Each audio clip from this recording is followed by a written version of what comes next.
What is happening, guys? The COD Black Ops Kid here, coming at you with a video on top 10 games of 2017. These are probably the best games that I've played of 2017. Number 10.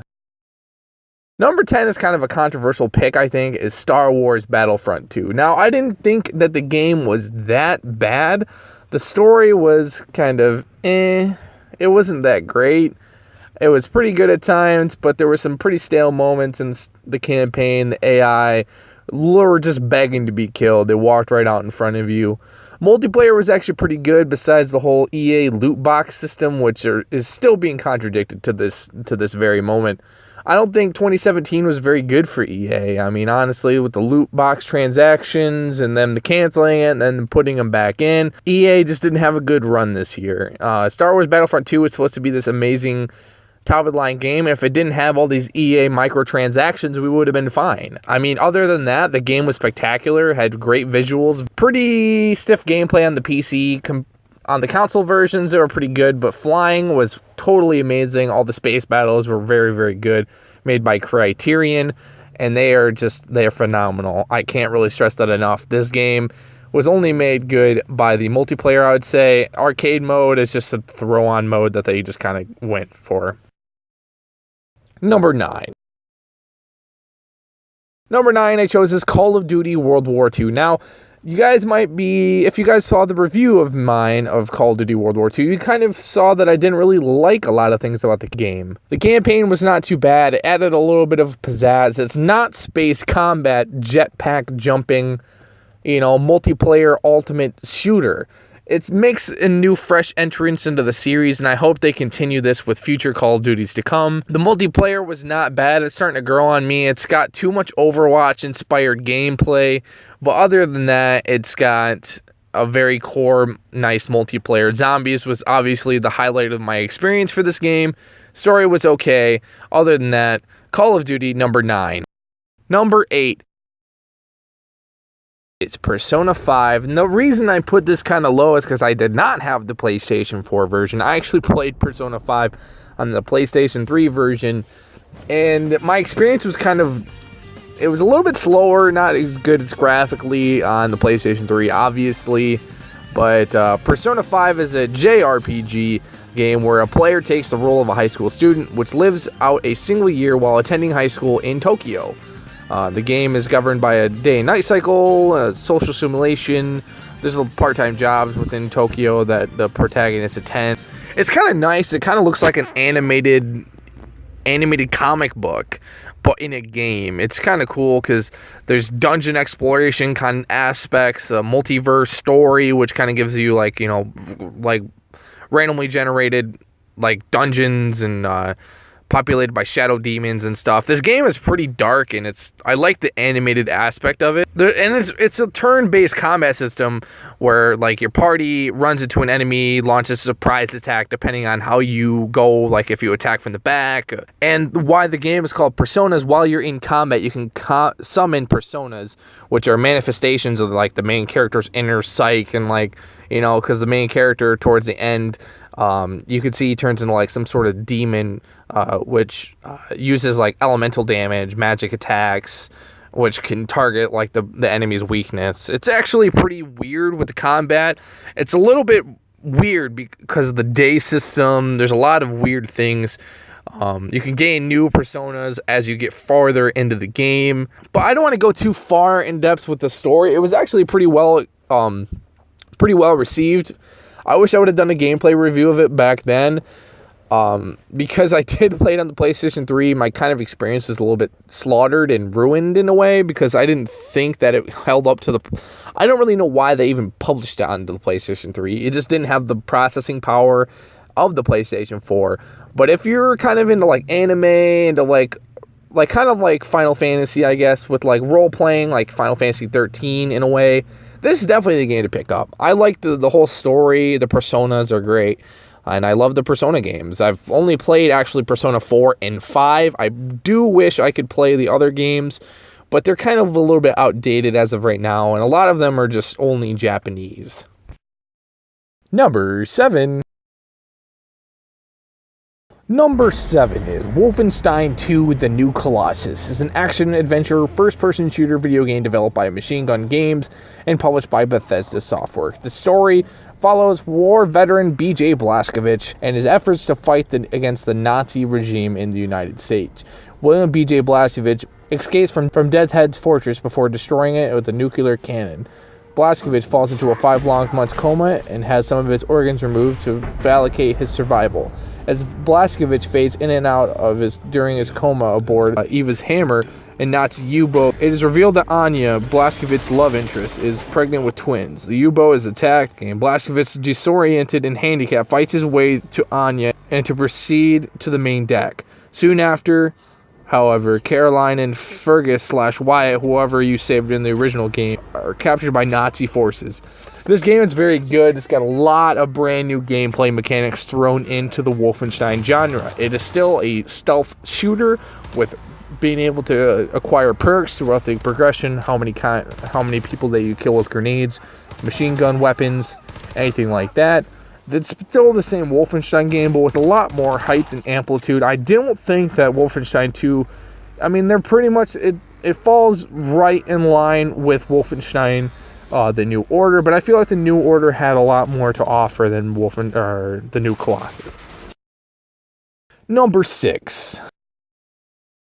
Number 6 is Resident Evil 7. Stories Ethan Winters while he searches for his wife Mia, which leads him to the Baker family home. Ethan makes use of his weapons, tools to fight against the Baker family and the molded humanoid bacteria. Resident Evil is a survival horror game developed and published by Capcom. Resident Evil 7 being the highlight of the survival genre for us. It's pretty amazing what they did with this game. It's pretty handcrafted. There's a lot of unique weapons, enemies. It's a very short game. The story follows Ethan as he tries to search for his wife. You end up getting there and she ends up attacking you and killing you, and it's a pretty gruesome game, as in you lose your hand, and the game is amazing. While short, it tells an amazing game due to the length. The amount of DLCs makes this game a part of the next generation of survival horror. It made you jump with having daddy constantly fucking with you, chopping off your leg, chopping off your hand, and much more. I gotta hand it to Ethan. I'm sorry, I just had to do it. But all the achievements in the game are enjoyable, has lots of replay value, which makes this game very fun. It's a very short game. You can probably there's actually an achievement to beat the game in less than 3 hours. It's very short. It's a first-person perspective compared to all the other Resident Evil games, and I definitely recommend giving this survival horror a chance. Number 5.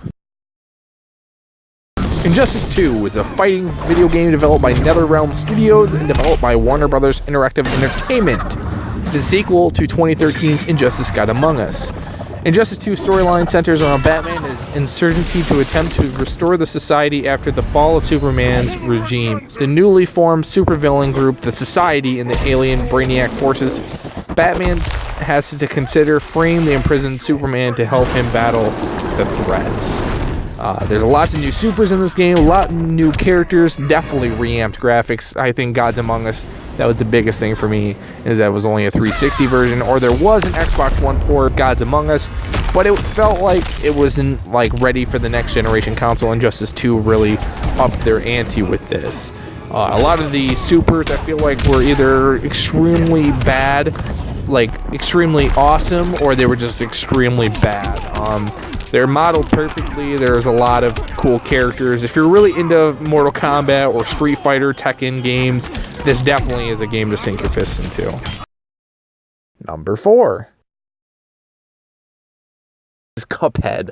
Cuphead actually won the Most Inspired Game Award of this year with art design.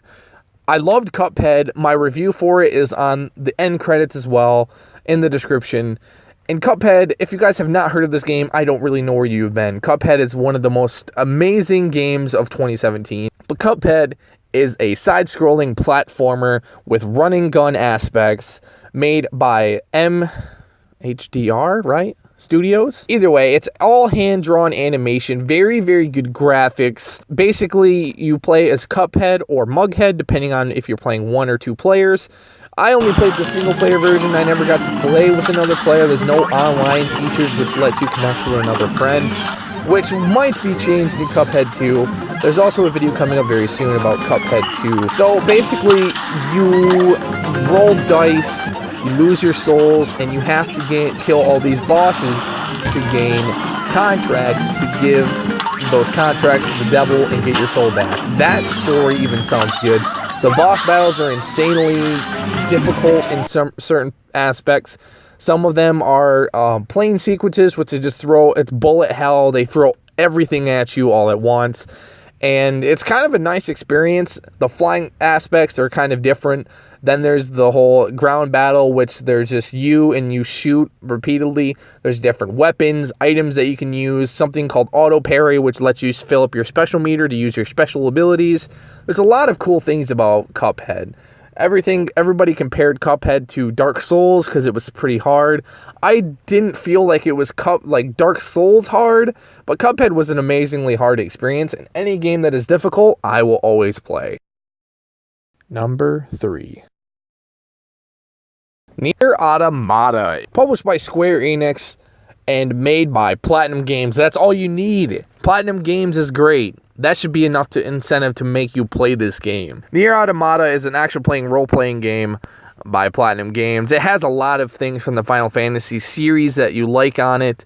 It was actually released like really early this year in February 2017. It's got a pretty good story. It's kind of like a war between machines and humans. The story follows a combat android and her companion, a fugitive prototype.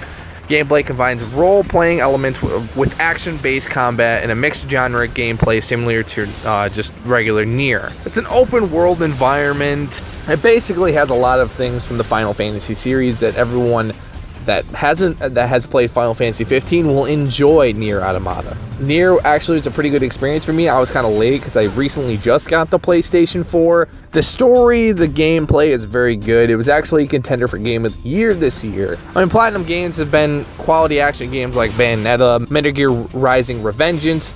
If you guys have played any of those kind of games, it's kind of like a hack and slash combat, action role playing. It's kind of hard to exactly nail down what it is. It's got kind of a lot of different things going for it. But if you like the Final Fantasy 15 aspect and you like Square Enix games, you're definitely going to like Nier Automata. Number 2.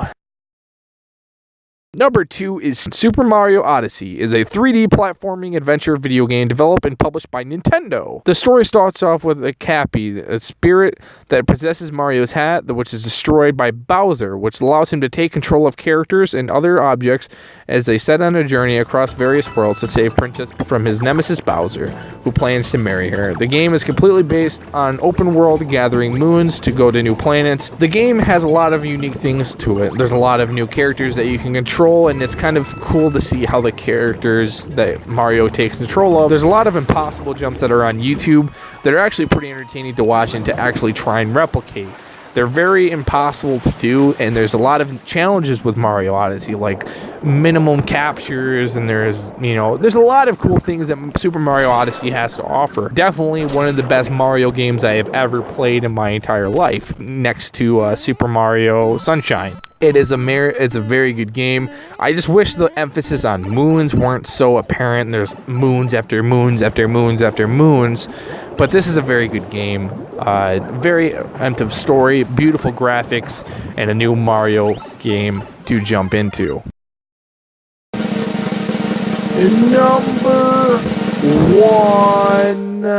Number 1 is Zelda Breath of the Wild. For years since Ocarina of Time in 1997, I've been a Zelda fan. I haven't been into Zelda for the past few months, but when I heard about Breath of the Wild, this is the game I knew I had to get. Basically, the story of the game starts with Link waking up with Zelda's voice, that you've been sleeping for 100 years, then you start your quest to stop Calamity Ganon and save Hyrule once and for all. I have so much to do in this game. There's literally hundreds upon hundreds of hours, maybe even endless possibilities to do in Zelda Breath of the Wild. Literally, you can set something on fire, paraglide over that fire, and you can get it lifted by an updraft, which keeps you up in the air. It's amazing how much they put into this game. There's tons of side quests to do, lots of messing around, like items that you can actually snowboard on, creating airboats, and much, much more that you can do in this game. It's one of the games that actually going back and recording some of the footage, it's still fun to this day. You know, I've beaten the game and I'm still having fun, which is actually what a game should tell you and should get you to do. I'm still having a blast with the game, even beating it months ago. I mean, if you're a huge Zelda fan or you want to have an excuse to move over to the Nintendo Switch, this is probably the one for you. Nintendo just totally destroyed consoles this year. Nintendo Switch was the console to have, because you got the new Zelda game, you got the new Super Mario game. It's truly a masterpiece. Hearing the music in this game, to playing the game, to listening to all the handcrafted music reimagined, it just made me shed tears of joy. Honestly, it did. And that is my list. Do you guys agree with me? If not, leave a like and tell me what your favorite games were of 2017. And a sentence on why each of the games, why you chose it. If you agree with my list, give it a like. If you're not, at least give it a like. It shows a lot of support that way. And comment what your favorite games of 2017 were. If you love my voice and or my content, hit the subscribe button. It really helps my channel out a lot. Make sure you hit the bell to stay notified when I upload a new video. And thank you guys so much for watching this video. I'll see you guys next time, with next year having tons upon tons of more games and me doing YouTube completely full time now. It's going to be a great year. I'll see you guys later. Peace out.